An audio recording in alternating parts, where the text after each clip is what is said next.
How to back up a Mac external drive. Connect your Mac to an external hard drive.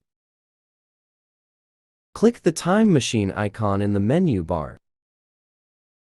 Click Time Machine Preferences on the menu. Click the Select Backup Disk button. Select the drive you connected to your Mac. Click the Use Disk button.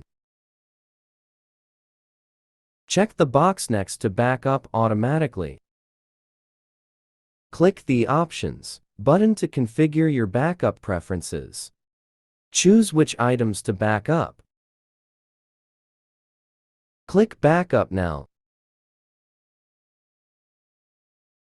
Back up your data to multiple places, including external hard drives and iCloud storage. Thanks for watching video.